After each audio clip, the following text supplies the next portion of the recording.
Tantor Audio, a division of Recorded Books, presents The Light Ages, the surprising story of medieval science, by Seb Falk. Narrated by Seb Falk.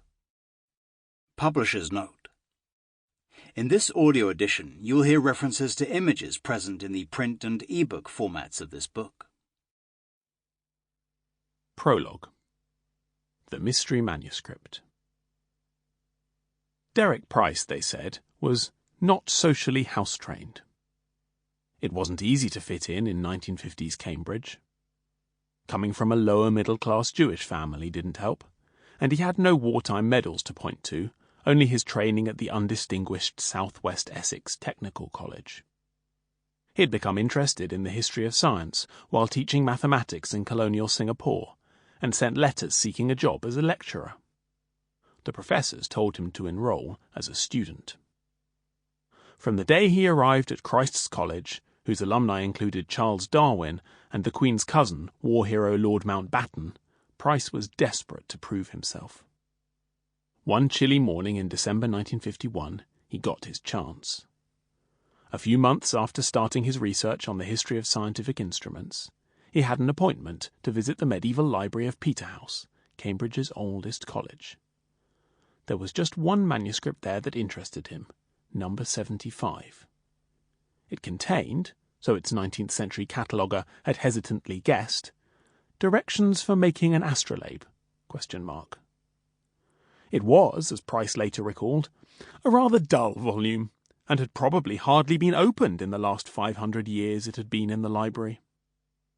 As I opened it, the shock was considerable. The instrument pictured there was quite unlike an astrolabe, or anything else immediately recognizable. The manuscript itself was beautifully clear and legible, although full of erasures and corrections, exactly like an author's draft after polishing, which indeed it almost certainly is. And above all, nearly every page was dated 1392 and written in Middle English instead of Latin. The significance of the date was this: the most important medieval text on an instrument, Chaucer's well-known treatise on the astrolabe, was written in 1391. The conclusion was inescapable that this text must have had something to do with Chaucer. It was an exciting chase. The chase got hotter when Price spotted the beginning of a word: Chauce. The rest was buried in the manuscript's tight 19th century binding, but Price quickly persuaded the Peterhouse librarian to have the binding cut apart. On the day when the disbound leaves returned from the conservators, Price and two distinguished professors were ejected from the hushed library for whooping with raucous delight. The full word was indeed revealed to be Chaucer. This dull manuscript was a draft instruction manual for a completely unknown scientific instrument, and it was seemingly written by the hand of Geoffrey Chaucer, the greatest English writer before Shakespeare. With his characteristic single-minded energy and equally characteristic disregard for the cautious norms of Cambridge scholarship, Price rushed to publicize his discovery. "Chaucer holograph found in library," trumpeted the university newspaper Varsity, above a collage of the manuscript, and Price, with wavy hair and thick-framed glasses, looking a little younger than his 28 years. See image 0.1. The Times of London, a few days later, was more hesitant. "Possible Chaucer manuscript, discovery at Cambridge," ran its headline. The story quickly spread across the world, in newspapers from Copenhagen to Chennai. But was Price right? Or was the Times' hesitation justified? And why did it matter? The shock wasn't simply that a new work by the famous Canterbury Tales author had been discovered, but that this was a scientific treatise. Was Chaucer a scientist too? Ran the incredulous headline in the Indian newspaper The Hindu. Never mind that historians, including Price himself, were already well aware that Chaucer had written another scientific instrument manual, the Treatise on the Astrolabe. In the 1950s, just like today, the general view was that the phrase medieval science was a contradiction in terms. It's often supposed that science began with the Renaissance. In his multi-million-selling book Cosmos of 1980, the superstar of popular science, Carl Sagan, drew a timeline featuring a range of famous names and events in the history of science. After a smattering of ancient figures such as Pythagoras and Plato, around the year 400 he marked onset of Dark Ages. A wide blank space takes us almost to 1500, where we find Columbus, Leonardo. "The millennium gap in the middle of the diagram," Sagan lamented, "represents a poignant lost opportunity for the human species." Sagan never claimed to be a historian, so maybe one might suggest he should have left the subject alone. But many who do claim that label have given their readers the same misleading impression. Bookshops are full of titles like The Invention of Science, that place its birth, in Europe at least, in a time of revolutionary ferment around 1600 that followed the discovery of the New World and the invention of the printing press. Even university courses in history of science often begin in that period. One fairly recent book is entitled Science, a History. Though excellent, it begins in 1543, and its first part is named Out of the Dark Ages. The medieval reality, however, is a light age of scientific interest and inquiry. Curiously, the concept of the Dark Ages itself comes from the medieval world. Early Christians had written of the pagan darkness before the birth of Jesus. Humanist scholars in 14th century Italy took that old Christian metaphor and turned it on its head. They described the darkness of a supposed cultural decline between the fall of the Roman Empire around 400 and their own Renaissance revival of classical learning. For scholars keen to divide human history into easy chunks, it was both convenient and evocative. It gave them an enemy to define themselves against. That became particularly appealing where the Protestant Reformation took hold, and earlier centuries could be mocked as enslaved to Roman Catholic superstition. Introducing a selection of English literature in 1605, the Anglican antiquarian William Camden dismissed the Middle Ages as overcast with dark clouds, or rather thick fogs of ignorance. Indeed, even during the Dark Ages, scholars were using very similar metaphors to contrast their own period with earlier stagnation.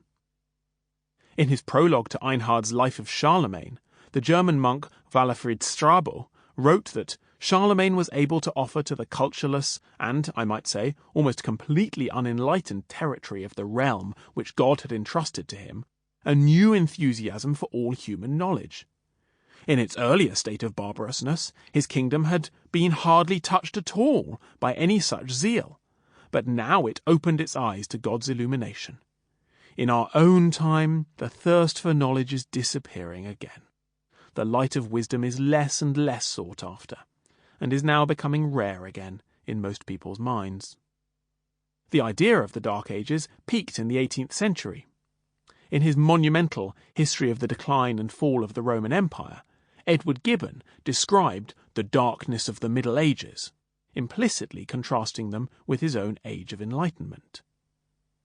But as historians developed a new appreciation for the brilliance of medieval culture and learning, the term Dark Ages began a steady decline. It lingered longer in the English-speaking world, where it served as a shorthand for Britain before the 1066 watershed of the Norman conquest. Even there, though, it couldn't last, and historians now prefer the less pejorative term, Early Middle Ages.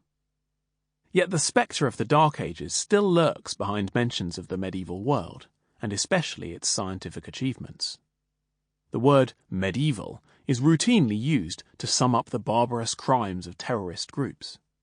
Politicians, journalists, or judges brandish it metaphorically to condemn torture or female genital mutilation, dismiss an investigation as a witch hunt, though witchcraft trials belong firmly to the early modern period, even to bemoan poor cell phone coverage. A resurgence of slightly different usage followed the appearance of the phrase "get medieval on your ass" in the ever-quotable 1994 movie Pulp Fiction. When his post as chief strategist to President Donald Trump came under threat in August 2017, Steve Bannon reportedly threatened to go medieval on enemies of Trump and his populist agenda. Bannon's words aroused annoyance and amusement on social media. The historian and television presenter Dan Snow jokingly asked his Twitter followers if Bannon might raise a small, unreliable army of ungovernable nobles and poorly equipped, conscripted peasants and immediately get dysentery. He followed that tweet with, lack the most basic understanding of scientific method, embrace quackery and astrology, and depend on an imagined deity to bring you victory? That second tweet from Snow, however light-hearted, reminds us how negative stereotypes of medieval science have lingered. It is understandable. Our eyes are drawn to the most striking objects, and our minds to simple summaries. In an age when the world's tallest building was Lincoln Cathedral, who would doubt the immense power of religious faith? But belief in God never prevented people from seeking to understand the world around them. Loyalty to texts and traditions never meant the rejection of new ideas. Channeling money and creative energies into religious art and architecture never restricted the range of medieval people's interests. The relationship between faith and the study of nature was, and remains, a complex one, as we shall see throughout this book. Disputed ideas have occasionally caused conflict, of course. But to imagine science and religion as two separate, inevitably antagonistic opponents, or to suggest that such closed-mindedness as does exist has always been on the side of religion, is far too simplistic. The Middle Ages were much more than battles and black boils. A more detailed picture requires a wider range of sources. The most commonly reproduced medieval images are the jewels of imagination and craftsmanship, exquisite books of hours, tapestries of mythical beasts, painstaking calligraphy. Most scientific writings were not so beautiful, any more than research results published in scientific journals today are immediately appealing to the casual reader. When Derek Price first leafed through Peterhouse Manuscript 75, he would most likely have opened it at one of the many handwritten mathematical tables that filled it. It would have looked something like Image 0.2. No unicorns there. The manuscripts and instruments you'll find featured in this book are mostly not the precious art objects displayed in exhibitions of library treasures, sumptuously decorated with gold leaf. Medieval science books do survive in large numbers, but they're usually not the sort of books whose decorated motifs adorn banknotes and postage stamps, symbols of national pride as hard for scholars to get their hands on as the crown jewels. As Price found, they've sometimes been neglected by historians, and may be in poor condition. Still, librarians and archivists work tirelessly, and usually without recognition, to preserve them, so are invariably pleased to help someone study them. I've rarely been refused access, and it's always mildly surprising to me that no one ever wants to check I've washed my hands. You almost never use gloves to handle a medieval manuscript. But manuscripts like Peterhouse 75 are no less remarkable, no less important than the ones that glint in display cases. In this book, we'll read the sometimes scrappy texts, but we'll also handle bits of brass instruments, decipher sketched diagrams. They are the surviving witnesses to the forgotten world of medieval science. We will examine them not only for their contents, but also to find out how they were made, kept and used, read, bound, borrowed and sold, decorated and discarded. What was medieval science? The phrase itself is controversial. We think we know what science means. Science is what scientists do. They undergo standardized training, obtain internationally recognized professional qualifications, and use universally accepted methods in purpose-designed spaces to obtain reliable answers to questions that have themselves been posed in a standard way. Medieval science was not much like that. True, science today did evolve from knowledge-gathering activities stretching back to the Middle Ages and much earlier, and those activities investigated natural phenomena very similar to what scientists investigate today. Medieval people sought to build understanding of why things in nature behave as they do, and used their understanding to make future predictions. But they were not scientists, and their science included activities that would not be considered science today. if we study medieval science looking only for precursors and forerunners of the way we do things now, we will inevitably find it failing to be quite like us, especially if we measure it against an idealized scientific method that even some modern sciences do not live up to. So should we not use the word science at all, since we'll only be disappointed when we fail to find it? That's what some historians have demanded. Medieval investigation of nature, they argue, was driven so strongly by the belief that that nature was created by God, and was directed so single-mindedly towards understanding the divine mind behind creation, that it was an entirely different enterprise, one usually given the name natural philosophy. For medieval people, study of the world, that is, the whole created cosmos, was a route to moral and spiritual wisdom. As Isaac Newton, hardly himself medieval, but standing on the shoulders of several medieval giants, wrote in an afterword to his monumental Principia Mathematica, "Thus much concerning God, to discourse of whom, from the appearances of things, does certainly belong to natural philosophy." Newton wrote that in Latin, still the universal language of learning in the 1700s.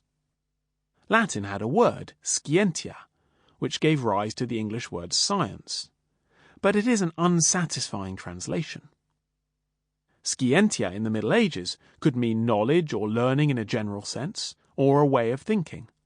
Or it could refer to any organized branch of knowledge, from mathematics to theology. It didn't have the restricted definition that science has in modern English. Nonetheless, I use the word science throughout this book, since its meanings are flexible and accommodating. I do not use the word scientist, which was coined in the 19th century, since it conveys too precise an image of a modern professional, something medieval philosophers, astronomers, and physicians certainly were not. You will, I hope, recognize the family resemblances between the activities described in this book and their descendants in modern science. Yet much has changed in motivations, methods, and language, and we must temper our expectations accordingly. Historians of war can observe that the Crusades were fought in entirely different ways and for different reasons from modern conflicts, but still have no hesitation in recognizing them as war. We can do the same for science. Disparaging the Dark Ages, as we have already seen, has always been about making ourselves seem better by comparison. But we shouldn't award points for being like us. Viewing the past as an imperfectly developed version of the present day can lull us into complacency about the state of our own knowledge, allowing us to ignore what we still don't know or cannot do, as well as how fragile the structures and status of science are. The measure of medieval ideas should never be how closely do they match our superior modern ways, but rather how important were they in their time, and what impact did they have? Understanding the history of scientific ideas in their proper context, seeing the science first through the eyes of the people who made it, allows us to appreciate that science does not progress in a constant straight line.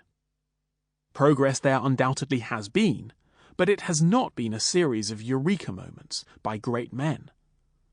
Progress can be slow and gradual. Scientific understanding has sometimes hit a dead end, or taken a step sideways or backwards, and it still can. If understanding the past of science starts by understanding it on its own terms, then we must learn to appreciate the motivations of the men, and some women, who practiced science and who produced the scientific ideas, books, and equipment described here. This means getting inside the heads of individuals. But first we need to know something about who those individuals were. That was why it mattered so much whether the astronomical instrument described in Peterhouse Manuscript 75 was invented by the satirical Southwark poet Geoffrey Chaucer or by someone else entirely. Derek Price did not live to see the question resolved.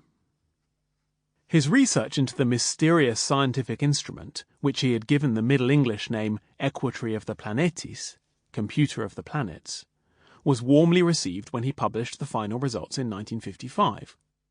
But, as he himself admitted, he had found nothing more than an accumulation of pointers to Chaucer's authorship. Chaucer scholars remained wary. As literary experts, they admitted they were uncomfortable judging a scientific text, and there was also a sense that involvement with mundane scientific prose was a stain on Chaucer's poetic reputation. The matter was especially sensitive since the equerry text had a whiff of astrology, in which, Chaucer had disingenuously protested, "My spirit has no faith."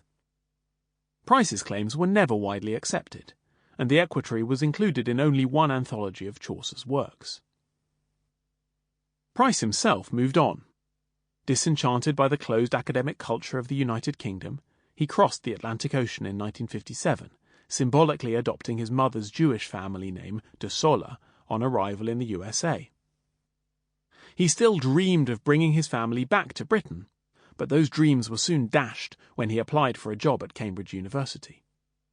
He had a touch of genius, according to one of his references. But in a private letter, the same referee admitted, "I don't believe he will get the job for purely personal reasons."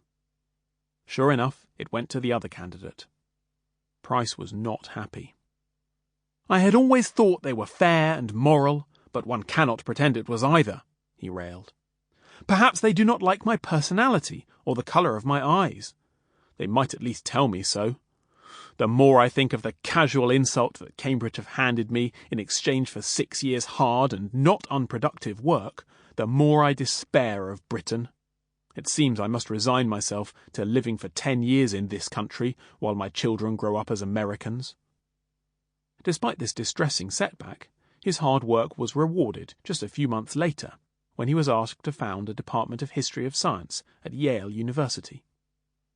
He remained a professor there until his death in 1983, enjoying the prestige of advising governments on science policy and cultivating a reputation as a pipe-smoking scientific detective. While Price became one of the most important historians of his generation, shaping research in the new field of science studies, the equerry manuscript remained a mystery. A series of Chaucer experts took different sides in the debate, using arsenals of analytical tools. Could the handwriting be proved to be Chaucer's? In any case, was the scribe of this manuscript really the original author or translator of the text? Did the writing style and vocabulary match the poet's? And was the astronomy in the manuscript in keeping with his interests and abilities? Most scholars came to accept that Chaucer's authorship would never be proved. A huge number of manuscripts from the Middle Ages are simply anonymous. But as long as manuscript 75 could not be definitely assigned to someone else, the case stayed open. Recently, however, it slammed firmly shut. Karianne Rand, an elegant, softly spoken Norwegian scholar, had long taken an interest in the equerry. She had researched it at the University of Oslo in the 1980s, and published an academic book about it in 1993. She had shown that the manuscript was certainly a draft, roughly written out by its author, using a London-like dialect similar to Chaucer's, but it was impossible to say any more than that. When 20 years passed and no one had made any new breakthroughs, Rand became impatient. She decided to take up the trail again herself. She searched the libraries of Europe for other instrument manuals from the same time frame, until she found one whose handwriting perfectly matched Peterhouse 75. A gift for the library of Tynemouth Priory in the far northeast of England, this matching manuscript had been produced at Tynemouth's prosperous mother monastery, St Albans, in about 1380. Turning to the first page, Rand found that its donor and scribe had written his name there. Dompnus Johannes de Westwicke, Brother John of Westwick. Not Chaucer, a monk. Brother John is the perfect guide to the story of medieval science. We don't know much about him, but that's precisely what makes him so suitable.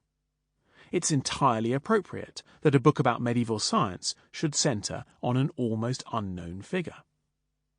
Too many histories are narratives of great men.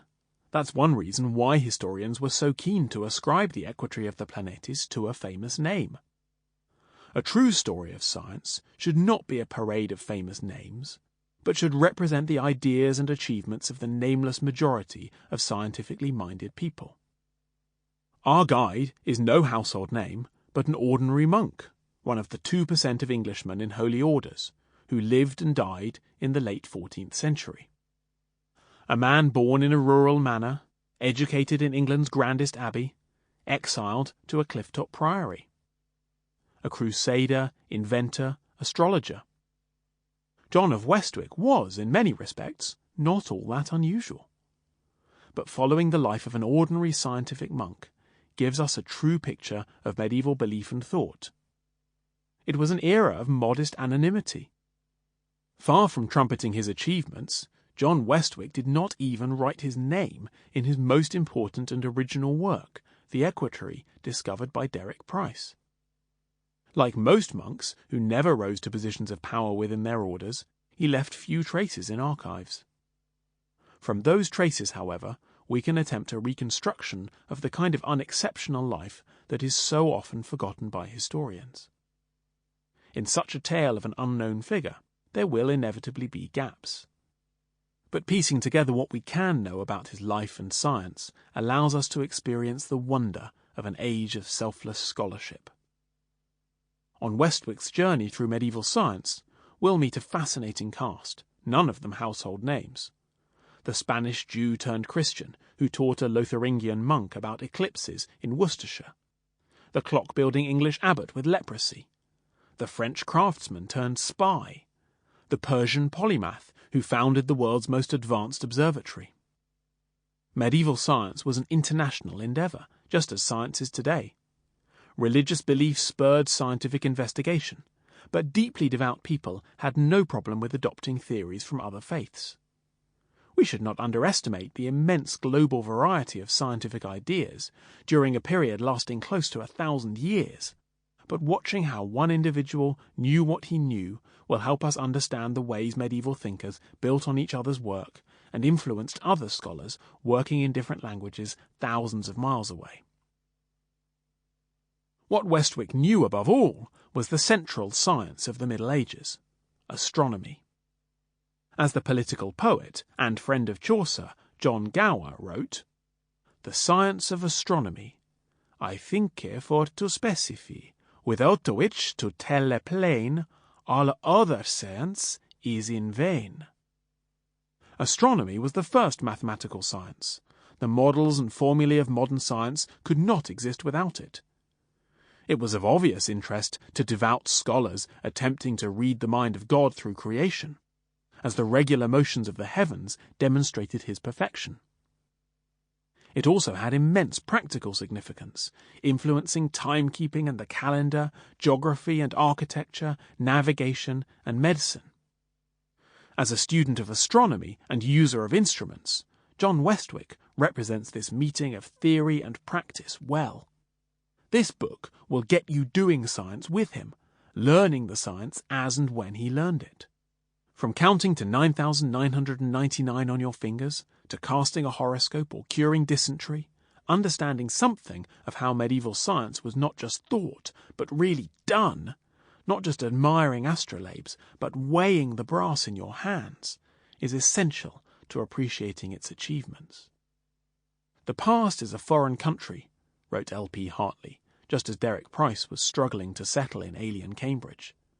"So I invite you to accompany me on a journey to the 14th century, to share in the scientific life of an unknown monk." Chapter 1. Westwick and Westwick. How do you reconstruct a lost life? How can we hang a history of science on the story of a single 14th century monk, when we can't be sure when or where he was born, what his background was, or how he came to donate a manuscript made at St. Albans to the priory at Tynemouth? John Westwick left us 2 precious books of astronomy, plus some sketches and notes in at least 2 others, but of his own biography we have little more than his name. We begin with that name. It is a decent handle to grab. The measureless majority of medieval people are now nameless to us, but still a name by itself may not seem like much. And with the name John, it isn't. John was by far the most common name for a man in 14th century England. In 1380, the year John Westwick left St Albans to begin an international odyssey, the Benedictine monastery had 58 members. Sample complete. Ready to continue?